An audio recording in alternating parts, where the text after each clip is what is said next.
pohon beringin besar, sangat-sangat besar, dan itu bentuknya seperti gerbang gitu kan.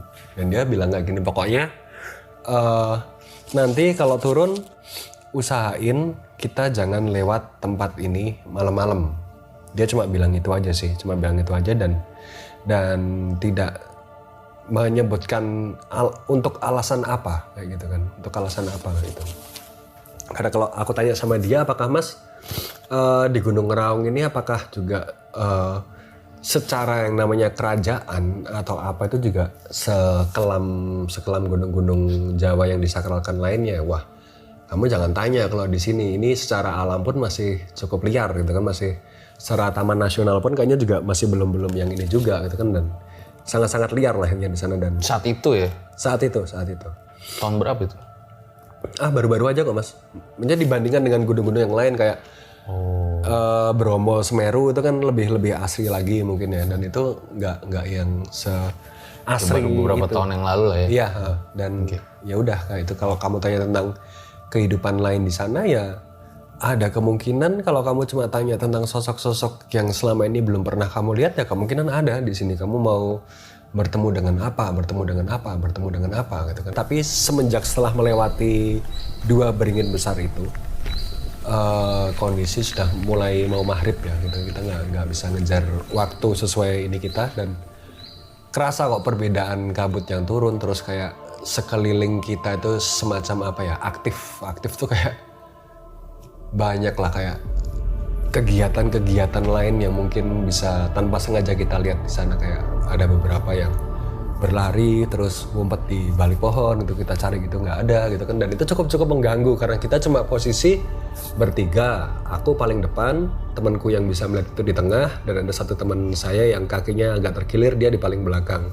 Kita harus iring-iringan, di antara kita harus ngejar waktu dan kita mikirin teman kita yang terkilir juga, kita nggak boleh joyce juga kan. Dan itu udah malam dan pemandangan itu cukup lama lah menemani kita, kayak dengan senter yang seadanya. Senter saya itu kan nggak seproper senter teman saya gitu kan, cuma senter headlamp itu sama senter kecil itu.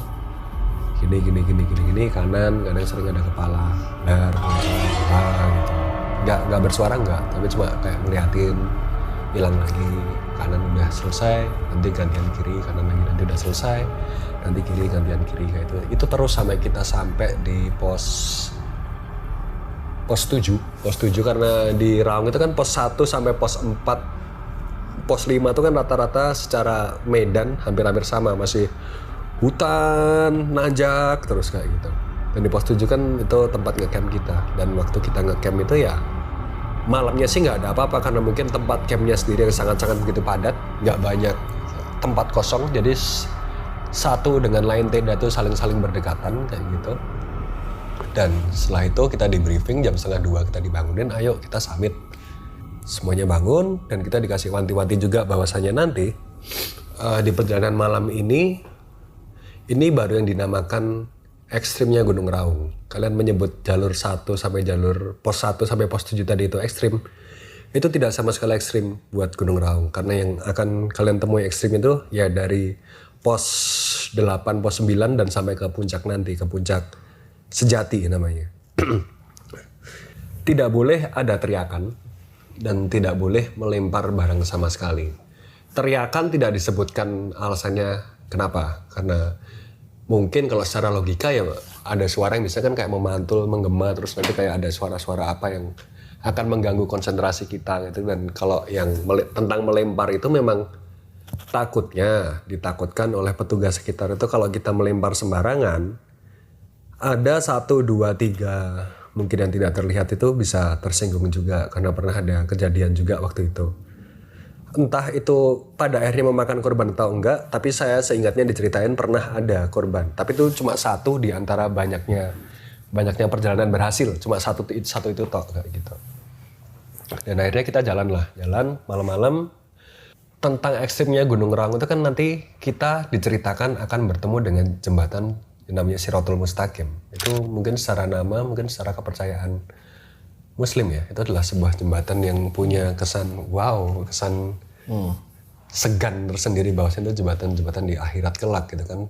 Ya itulah jembatan dengan kanan kirinya itu jurang, dan angin itu bebas bertiup sekencang apa tanpa kamu punya penghalang sedikit pun, dan langkah kakimu itu cuma satu langkah kaki ini aja, dan itu adalah yang mengganggu pikiran kita itu ya di situ. Kayak nanti aku akan melewati jembatan Shiratul Mustaqim dan langkah kita cuma punya jatah langkah setapak kaki gini. Benar, sampai di atas sana itu kita melihat medannya pun kayaknya untuk orang yang tidak doyan ketinggian itu sangat-sangat tidak direkomendasikan. Mungkin pemandangan di sana yang mengganggu itu adalah ketika kita melihat kanan, kita melihat kiri. Di sana kan yang kita lihat cuma batu-batuan besar, terus kerikil, pasir, dan ya kadangkala kayak ketakutan kita melihat bawah seperti ada yang terus gini-gini.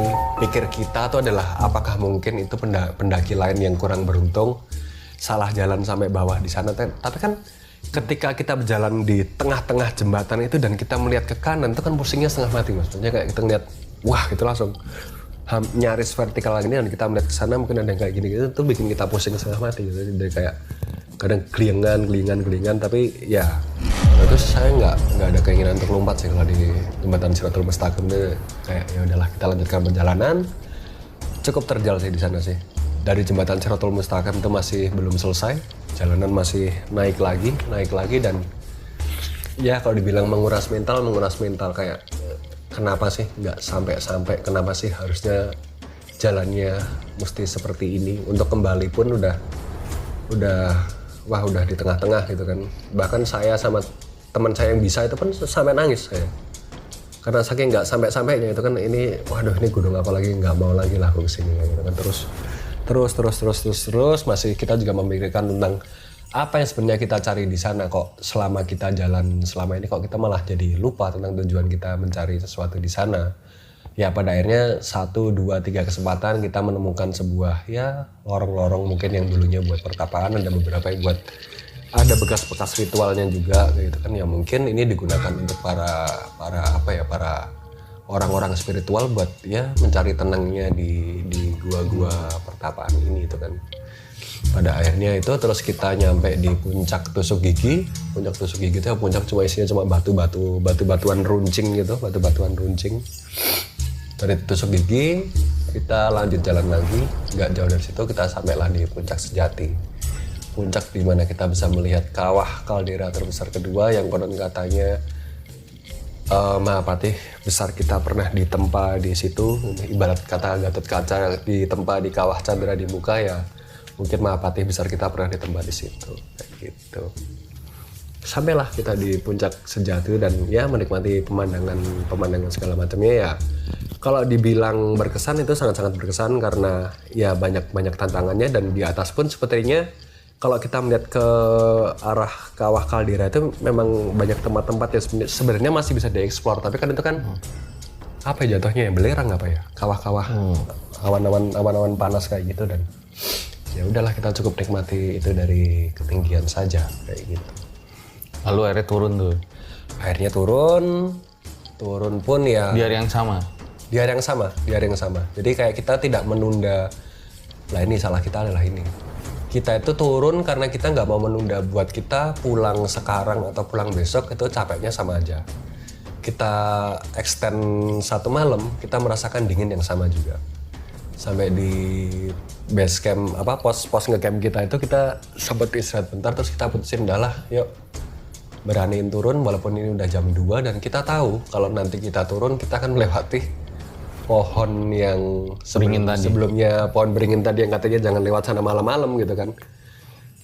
Kita turun pun hitungannya full speed ya. Kita turun pun hitungannya full speed, beberapa kali berlari, tapi memang pada faktanya itu pun tidak terkejar. Kita sampai di pos 5 atau pos 4 itu kabut sudah mulai turun lagi, apa bayangan-bayangan muka kanan kiri kembali muncul lagi. Aku nggak tahu apakah memang di Gunung Ngerang itu identik dengan penambakan yang seperti itu atau apa, tapi itu ya saya melihatnya cukup banyak dan diamini oleh 2 teman saya juga, bahwasanya mereka juga melihat seperti itu gitu kan. Dan ada juga kita momen dimana aku itu nunggu temanku yang terkilir tadi, karena memang secara speed dia nggak bisa ngejar kita tunggu di salah satu dudukan di pos 4. Kita duduk sambil kita melihat ini punggungan gunung yang ada di samping kita gitu kan. Dan di punggungan gunung itu memang ada sebuah pohon besar. Kita lihat ada sesuatu yang menarik di sana kayak gitu kan. Ya entah ini karena kecapean atau karena stresnya kita atau karena cerita-cerita yang kita dengarkan sebelumnya tentang Gunung Raung gitu kan. Terus kayak kita melihat ada seorang besar. Ini bukan seorang besar, mungkin besarnya kalau bisa diibaratkan seperti Ultraman mungkin ya, udah seperti Ultraman itu. Itu beneran duduk di semacam pohon gitu dan bentuknya dia kayak duduk bersimpuh kayak gini dan melihat ke sana. Lihat ke arah perkotaan Banyuwangi dan segala macamnya. Aku nggak tahu ya apakah itu hanyalah ilusi mata ketika kita melihat bayangan-bayangan atau memang bener ada seseorang lagi duduk seleh di situ gitu kan. Aku tanya temanku, dia pun nggak menjawab apa-apa, dia bungkam gitu kan. Oke, udah teman kita datang. Si Ultraman tadi itu masih ada di sana. Kita lanjut lagi perjalanan kita dan ya kita melewati pohon beringin itu lagi dan memang sih puncak-puncak paling banyaknya sekelabat paling banyak ya dibilang dekat-dekat pohon beringin itu. Kayak ya banyak lah kayak mungkin beberapa suara krosak ya mungkin monyet atau apa, tapi itu sangat-sangat banyak dan beberapa kali kayak kita melihat putih-putih di atas itu juga sering kali terjadi. Tentang apanya mungkin karena fokus kita lah gimana caranya sampai ke bawah dengan cepat, jadi ya sebisa mungkin kita abaikan. Kita cuma bertiga di sini. Satu teman saya yang ada di paling belakang itu dia merasa ada seseorang yang terus mengikuti dia karena bau teh atau kopi itu sangat menyengat. Dan dia dengan sangat jelas, dia sudah paham kalau di belakang dia itu ada orang. Dan dia tidak berani menoleh sama sekali. Dia udah paham di belakang dia itu ada apa, ada sesuatu, tapi dia memutuskan untuk tidak melihat ke belakang. Sampai pada akhirnya kita sampai di warung, dan ternyata di belakang dia udah gak ada apa-apa lagi. Dan ya selesailah perjalanan kita waktu itu di Gunung Raung. Nah, sampai terakhir di warung kita cerita sama warga sekitar gitu kan, sama ojek-ojek setempat. Wah ya bener mas, kalau di sana itu memang ya paling terkenal sebenarnya yang teh sama kopi itu sebenarnya paling terkenal dan paling banyak didengar oleh cerita-cerita warga sekitar kayak gitu. Ternyata suka naik gunung juga Mas Genta ya? Ya sedikit banyaknya mas. Kalau ada orang misalnya nih ya, ingin menguji mitos gitu ya, ke gunung gitu, nah menurut Mas Genta tuh gimana sih? Ya kalau menurutku sih untung-untungan kayak gitu tuh kan yang Sah-sah aja ya? Sah-sah aja dan ya terserah. Tapi sebenarnya kalau setelah aku berpikir-pikir lagi, setelah apa yang aku lakukan di masa muda dulu ya kayak bodoh aja. Sebenarnya pembuktian itu untuk apa sih? Kayak kita melihat hal kayak gitu tuh untuk apa sih? Kalau saya merasa saya bangga dengan melihat itu, saya tidak bangga, bahkan itu kadang masih mengganggu saya, kadang masih berasumsi bahwasanya itu saya pernah diikutin oleh hantu wanita yang mungkin masih ada sampai sekarang saya ini. Jadi kayak ya nggak ada untungnya. Tapi kalau emang mau mencari dan membuktikan bahwasanya aku adalah jagoan ya silahkan gitu. Tapi menurutku sih nggak ada ininya. Iya. Yeah. Nah, gimana nih? Tadi kan di awal gue bilang bakal ada Mas Mada. Langsung aja kita undang nih, Mas Mada.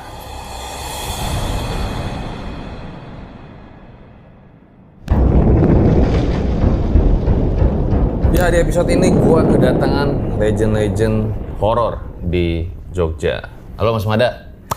Makasih udah mau bercerita nih. Wah, sama-sama. Awalnya gara-gara ngopi sama Genta nih. Ini netizen tuh pada banyak nanya ya, sebenarnya kalian berdua tuh kemana aja? Mana Mas Mada? Ya di rumah saja sambil berkarya Mas, wajar. Di rumah aja sambil berkarya? Iya. Kok nggak muncul lagi di layar kaca gitu? Nah ini muncul ini. Ini baru muncul ya? Eksklusif ini ya? Belum ada di podcast mana-mana ini. Belum ada di podcast mana-mana. Mau cerita apa nih? Katanya punya pengalaman horor ya, waktu masih sering ikut syuting gitu ya? Ya, Mas Genta yang banyak bercerita ya. Inilah Mas, karena kita di sini masih sehubungan dengan gunung-gunung, mungkin cerita paling relate ya awal perjalanan kita mungkin ya waktu itu di Gunung Merapi. Salah satu kaki Gunung Merapi lah waktu itu. Yang di Merapi yang paling apa namanya? Tahun berapa nih? 18 ya. 2018. Awal ya, pertama 2018. Di channel dulu kita tampil itu ya di Merapi. Jadi ya Awal syuting banget nih. awal syuting. Bang. Jadi mungkin bisa kita ceritakan nanti. Formasinya siapa aja waktu itu? Waktu itu yang in frame ada Mas Pada sama Om Hao. Aku malah belum in frame waktu itu. Aku tapi ada di sana pegang kamera. Oh iya. Gimana ceritanya tuh Mas?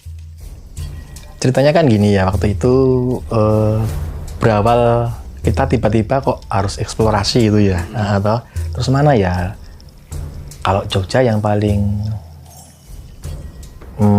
legend lah adalah Merapi ya. Kita terus ke Merapi waktu itu. Di bekas letusan tahun 94.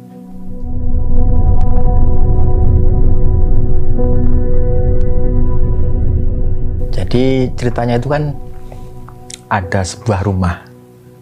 Itu pada waktu itu ya, tahun 94 itu ada hajatan pernikahan. Nah, tiba-tiba awan panas keluar. Terus yang ada di situ meninggal semua. Itu. Nah, kalau ndak salah ingat ya, waktu itu ternyata salah satu keluarga yang selamat itu teman kita. Dan kita wawancara waktu itu bahwa memang di saat itu warga, kita nyebut daerahnya nggak apa? Nggak apa-apa. Ya di Tugu itu percaya bahwa seandainya Merapi meletus itu tidak akan sampai ke desa mereka itu loh Mas. Karena ada petilasannya Syekh Jumadil Kubro. Jadi itu bapaknya para wali. Nah, tapi entah kenapa kok sampai terjadi seperti itu ya kan, kita nggak tahu. Nah, kita kan terus eksplorasi ke sana, kalau datang ke tempat itu ya. Yang pertama Mas Gentar rasakan apa waktu itu? Masih nggak? Masih sih. Waktu itu kan kalau nggak salah kan kita juga, ya walaupun kita nge-shoot rumah terbanggal itu kan kita juga sedikit banyaknya penasaran ya sama sekitaran. Masih ada rumahnya saat itu? Masih ada. Sampai hari ini masih ada. Yang tahun 94 Masih ada. Sampai hari ini masih ada. Runtuhannya ya. Oh, itu perkampungan gitu? Dulunya sepertinya satu kampung. Cuma tinggal yang di atas tinggal itu. Nah, yang sekarang masih ada fisiknya? Masih ada. Banyak? Tinggal satu aja. Oh. Tuh, kita ke sana waktu itu ya. Dan dirasain paling apa ya Mas ya, kayak ya beberapa suara keramaian, memang seperti ada suara keramaian aktivitas layaknya kampung pada umumnya ya, dan itu ya tertangkap kamera juga kayak gitu ya. Sama itu Mas, Angin kencang. teriakan itu loh. Oh ya, teriakan. Kita kayak diusir itu sama derap kaki. Brek. Wah, dan itu derap kakinya lumayan ini sih Mas Fajar. Itu menurut kami cukup kencang. Suara derapnya itu kayak duk. Habis itu duk, kayak benar-benar ada segerombolan yang turun gitu loh. Segerombolan yang turun itu disertai angin yang cukup ribut juga ya, kalau salah cukup angin cukup ribut, dan itu kan kebanyakan pohon kan pohon bambu, dan itu ketika kena angin itu kan kayak suara gesekan kan kedengaran. Ya itu cukup riuh lah. Itu pengalaman pertama katanya orang-orang yang akan menjelajah tanah Jawa, tapi dipukul pertama kali juga di Merapi. Orang Jogja sendiri ya. Jogja sendiri lagi. Nah, itu. Tapi memang sana itu Mas terkenal sebagai apa ya? Kalau saya tanya teman-teman saya ya, waktu itu memang tempatnya genderuwo di sana itu Mas. Jadi koloni genderuwo itu. Oke. Bahkan waktu saya masih remaja itu kan pernah digoda sama kakek saya itu. Kamu kalau mau ke sana itu kamu 3 hari aja di sana, kamu jadi orang sakti gitu. Oke. Digoda ya maksudnya itu, wah nggak mau Mbah, saya bilang gitu. Ya memang seperti itu ya, bahwa kalau memang mau cari cara instan biar terus disebut orang-orang punya waskito, itu kan seperti itu, cuma diem aja nanti ada yang ikut tuh Mas. Bisa koloni genderuwo itu maksudnya gimana? Perkampungan. Segerombolan satu grup lah, satu klan lah ya ibaratnya ya. Desa, kampung lah itulah, satu kampung gitu. Itu sebenarnya banyak sih Mas kalau mau cerita ke Merapi, karena akhirnya kita kan terus bereksplorasi ya waktu itu ya. Kita menjelajah dari lereng barat ya waktu itu ya. Itu sampai kita pernah ada dengar tentang pesugihan Kiai Molor. Mas Genta silakan. Enggak, sebenarnya kayak gini Mas Fajar, karena menurut kami sendiri kan Merapi itu kan selalu punya pesona misterinya sendiri-sendiri ya. Tapi waktu itu memang status Merapi mungkin sedang agak-agak siaga atau waspada, saya lupa. Memang menimbulkan inilah keterbatasan kita untuk bisa mengeksplor seperti hutan batok alap-alap, terus seperti pasar bubrah dan segala macamnya. Sebenarnya kalau pengen, tapi karena keterbatasan itu, maka dari itu, dah yuk kita coba cari ada misteri lain apa lagi ya di Merapi ya gitu kan. Kalau di sisi Turgo ada koloni genderuwo, pasti di sisi-sisi lainnya pasti akan ada misteri-misteri dan koloni-koloni lainnya. Secara ini adalah Merapi, gunung yang cukup dituakan di Pulau Jawa kayak gitu kan. Dan pada akhirnya itu waktu itu kita bermain ke sisi barat Gunung Merapi. Tujuan kita sebenarnya di sana itu adalah mencari salah satu tetua desa yang konon katanya, dan ini banyak diamini sama orang juga, sudah tersebar di media juga, konon katanya pernah menjadi penghulu pernikahan antara bangsa manusia dengan salah satu penghuni Merapi. Di situ itu memang dibangun candinya, namanya pun ada, nama wanita ada, nama pria ada, dan nama penghulunya itu ada, ditulis lengkap dengan aksara Jawa kayak gitu. Tapi mungkin memang info yang kita dapatkan dari sang tetua ini tidak bisa kita dapatkan secara utuh, karena pertama waktu kita datang ke sana itu sang tetua itu info-info dari anaknya habis mati suri. Baru aja selang nggak ada seminggu lah ya, baru aja kayak gitu. Dan sangat sepuh sekali ya. Dan sangat tua. 80-90-an lah Mas. Tidak banyak kata yang dia ungkapkan, jadi kayak suaranya kayak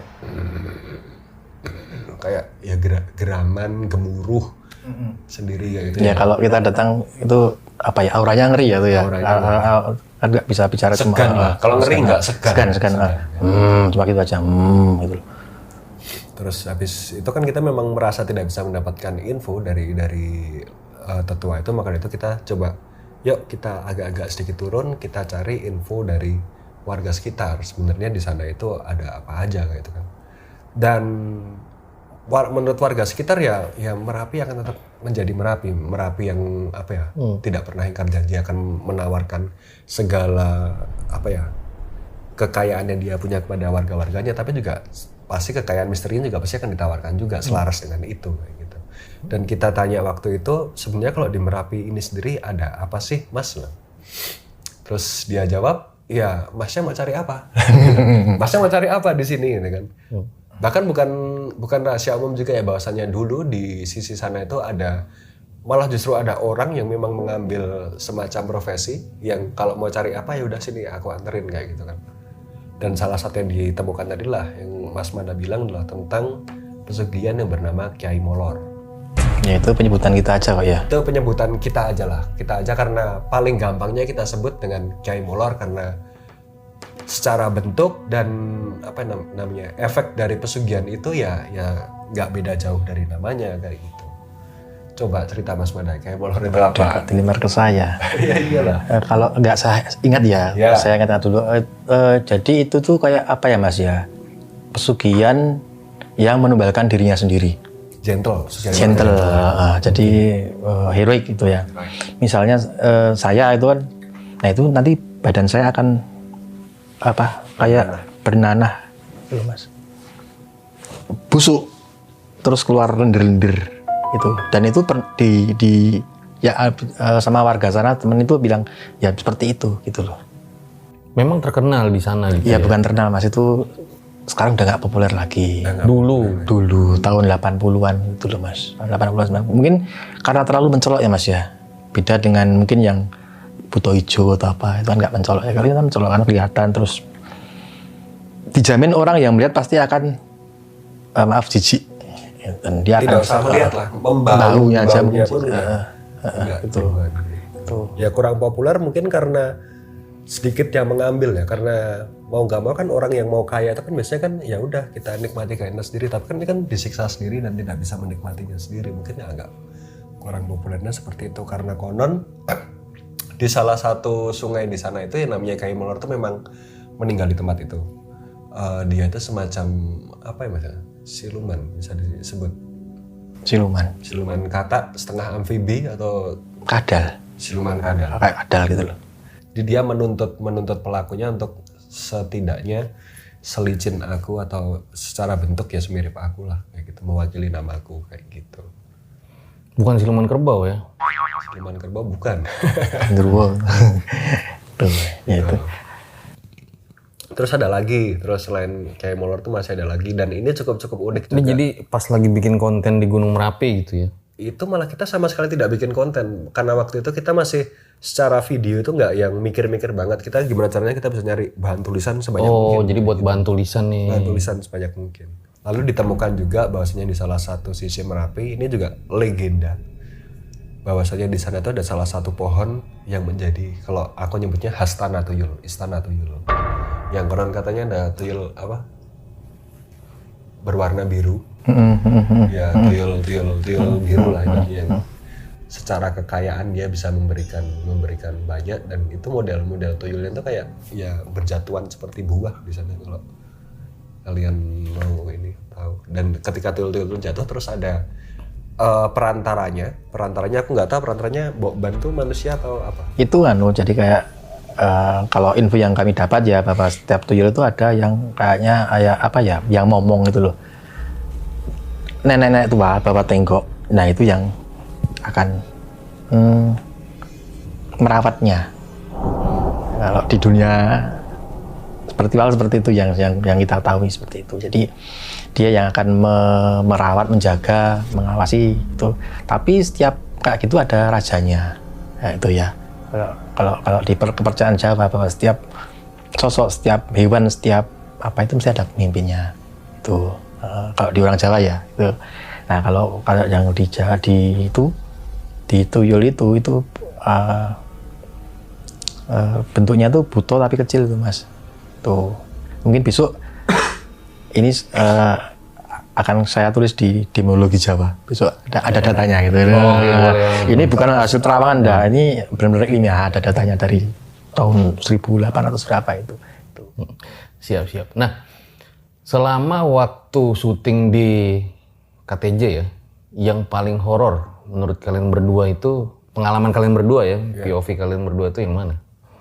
Mas Panda masih ingat atau sudah amnesia? Ya coba pancing dirimu. Oh iya. Kalau aku sih beberapa itu sempat ada sih Mas satu perjalanan kita dan nggak tahu kenapa kebetulan perjalanan ini tuh tidak diangkat, tidak diupload atau apa karena mungkin ada masalah teknis waktu itu dan dengan pengambilan gambar. Di mana tuh? Pabrik gula, salah satu pabrik gula besar. Itu kan kalau nggak salah ada file apa kita yang korup gitu kan. Oh itu nggak diupload tuh? Nggak diupload. Ya. Dia ada Mas, jadi salah satu cerita kita di salah satu pabrik gula lumayan besar lah di Jawa Tengah ini. Waktu itu kita memang bermalam di sana juga, dan di sana itu aku nggak tahu Mas Manda melihat apa. Waktu kita jalan-jalan di sebuah malam itu sempat kita jalan-jalan dan itu rombongan rame. Kita melihat ke salah satu titik karena aku lupa ya menemukan pertama kali siapa. Coba lihat di titik itu dilihat dengan seksama kayak gitu kan. Terus ya semuanya mengamini kalau di sana tuh ada sesosok pocong yang dia itu sedang menggendong anak kecil. Itu sempat ada di foto tapi aku lupa apakah foto itu di HP-mu atau apa. Saya lupa ya. Di pohon pisang. Iya saya. Jadi ada penampakan foto. Solid. Biar nggak lupa kan kita dokumentasiin bareng nih. Apa tadi anak kecil gendong pocong? Pocong gendong anak kecil. Anak kecil kan juga pocong. Ini semacam ibu dan anak mungkin ya. Jadi itu kawasannya tuh kan Mas besar sekali ya. Jadi itu ada pabriknya, ada kawasan perumahan bekas karyawan pabrik gula itu dan kosong, hampir semuanya kosong ya. Itu kita jalan-jalan di sana itu. Ya rumah-rumahnya udah nggak terawat itu ya. Ya memang ngeri ya. Kalau Mas Mada sendiri yang paling horor apa? Selama di KTJ ya? Kalau saya pribadi itu Mas, biasa saja. Karena saya niatnya kan mau berkarya Mas. Itu loh Mas kan. Jadi ya paling ngeri ya itu bukan masalah mistisnya enggak sih ya. Cuma masalah waktu kita ke Gua Langse itu loh. Perjalanannya turun dulu. Kalau jatuh kan mati kita. Gimana kan gitu. Jurang itu. Batu karang. Vertikal. kita harus merangkak itu loh Tebing mas. vertikal itu kita turun. Itu paling ngeri itu mas. Itu Lagi manjat tebing. Tapi memang itu tempat untuk tirakat ya. Tirakat lah kepada selatan. Aku masih ingat kok waktu aku pertama kali masuk ke sana, aku minta temenin dirimu. Yang ayo mas kita coba masuk, terus aku coba diam di gua, terus ada sampingku, terus ada wanita, terus aku jerit ke Oh iya itu. ya hampir sama sepertinya dengan wanita yang saya lihat waktu di cerita saya merbabu itu. Apakah aku nggak tahu apakah memang Ada korelasinya. pendamping saya, korelasi saya Berarti kalau dirimu itu wanita ya? Kalau aku nih selama perjalanan podcast nenek-nenek. nenek-nenek. Selalu ada ya. Tapi nggak buka gayung. Oh. Kadang heran ya mas, orang-orang tuh bisa kayak wah raja, ratu, kenapa aku selalu kuntilanak gitu. Iya Iya, aku nenek-nenek. Gak ada keren-kerennya. Ya itu gua langsung tuh. Malang saya itu ya. Cuma Kalau penampakan berarti nggak pernah lihat Mas Mada? penampakan sih ya sering mas. Tapi kan apa ya nanti Nggak selama di KTJ itu? enggak. Ya maksudnya ya biasa. Maksudnya oh lihat ini itu ada pernah yang waktu itu yang di mana Jawa Timur yang rumah sakit tuh. Oh ya rumah sakit Blitar Keranda. ya. Nah itu yang keranda itu yang paling saya takut mas. Keranda terbang mas. Saya tuh paling takut mas. Takut apa ya? Ingat kematian soalnya. Itu ya rumah sakit yang di Jawa Timur ya. Bentar ya Itu kerandanya emang terbang? Ya memang apa? Ya enggak tahu ya apa saya halu atau apa. Yang jelas saya wah itu keranda di sana bener ya Tuhan. Saat itu seperti terbang. Dan ini gini ya. Wah, keranda itu.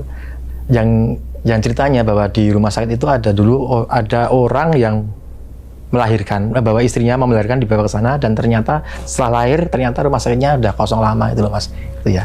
Nah itu lokasinya itu waktu saya lihat, wah kok keranda terbang ya, saya takut. Tuh. Karena takut kematian itu kan ngeri ya mas ya, kan takut wah kok kematian ya. Karena setiap manusia pasti mati. Dan mungkin hantunya tuh tahu kalau saya tuh paling takut sama keranda, makanya dilihatnya gitu, keranda gitu kan. Teror mungkin ya, udah jangan kan mau kalau nggak salah mau ke kamar mayat tuh ya. Oh iya kamar jenazah. Kamar jenazah ya. Lewat belakang itu. Kamar jenazah itu terus kita nggak jadi di ini kedengaran Suara sirine. sirine, Bau anyir darah. bawa anyir darah, akhirnya kita balik kanan. Takut terjadi sesuatu mas. Itulah. Dan model rumah sakitnya itu yang terbengkalai, jadi kita masih bisa melihat foto-foto karyawan di masa lalunya gitu kan. Terus terus kita kira apakah suster ini yang kelak akan kita lihat sebagai suster kesot ya gitu. Iya. Ngeri situ sih. Ini kan pada sebenarnya banyak yang kangen nih pasti nih lihat kalian berdua lagi satu frame gitu ya. Tapi banyak juga nih netizen yang nanya nih di IG tuh banyak banget ya ke gua gitu ya. Sebenarnya kenapa sih kemarin memutuskan untuk keluar gitu? Waduh, itu gimana ya saya? Kalau Mas Genta kenapa? Kalau aku sih jujur apa ya mas ya, perasaan jenuh itu ada karena aku kan keluar itu kan 1 tahun lebih lama daripada Mas Mada. Ya kan dirimu terus aku 1 tahun dulu dan aku merasa aku sudah mengelilingi semuanya dari barat sampai timur, ujung paling barat sudah sampai ke ujung paling timur juga sudah, di beberapa tempat-tempat yang konon katanya A, B, C, D, E itu sudah hampir semuanya. Dan ya saya rasa ya mungkin sudah Alas Purwo adalah jawaban terakhir saya kepada Kesatria Jawa kayak gitu kayak ya udahlah, yang penting kan saya udah menunaikan tugasnya, kisah tanah Jawa barat timur selesai sudah, saya tidak punya utang apa-apa lagi kayak gitu. Tapi suka inget-inget lagi nggak sih itu zaman dulu gitu pas lihat? Yang memorable yang paling diingat ya itu yang kejadian yang di Alas Mantingan itu ya, yang nenek-nenek itu yang di warung itu ya, yang apa, kita kan pernah suatu ketika kita ke arah Jawa Timur dan melewat malam-malam kita mau ambil shoot di Alas Mantingan waktu itu ya. Kok aneh di tengah hutan kok ada warung gitu kan, wah ini apa ya, warung apa ini kan gitu. Akhirnya kita parkir di sana, terus kita mau ya apa, kulon wun gitu kan, permisi gitu ya.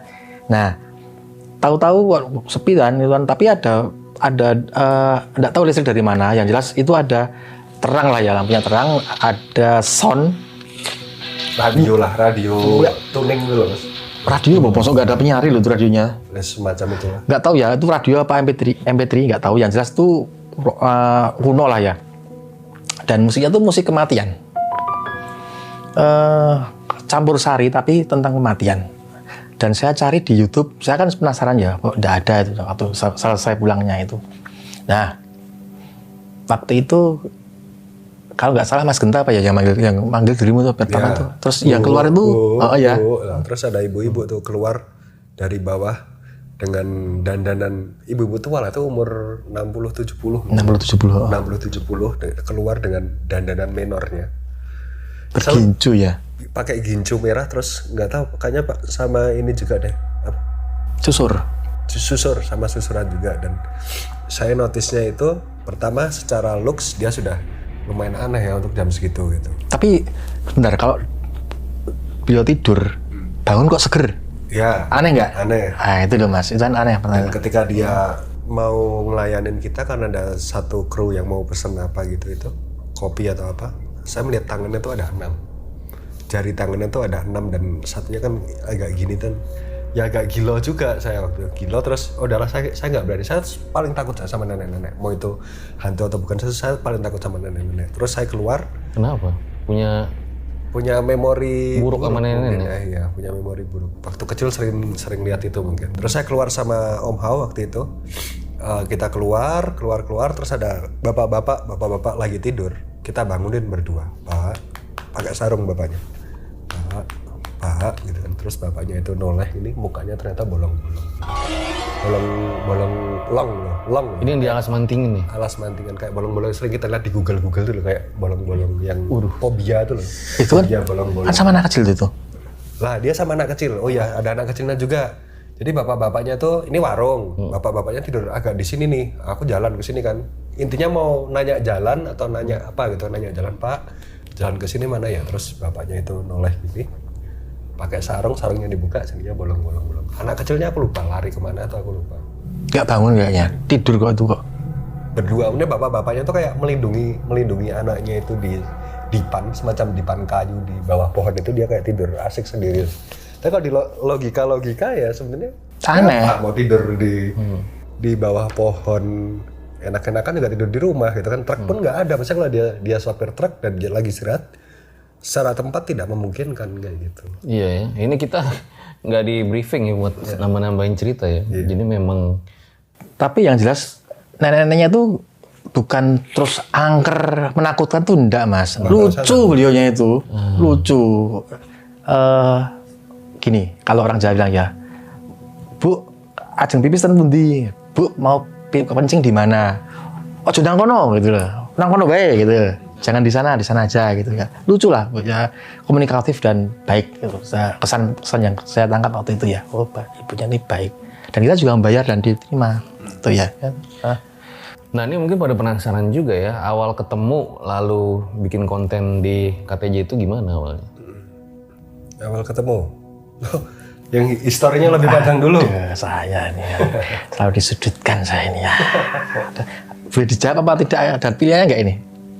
Nggak tahu nih, netizen yang nanya nih.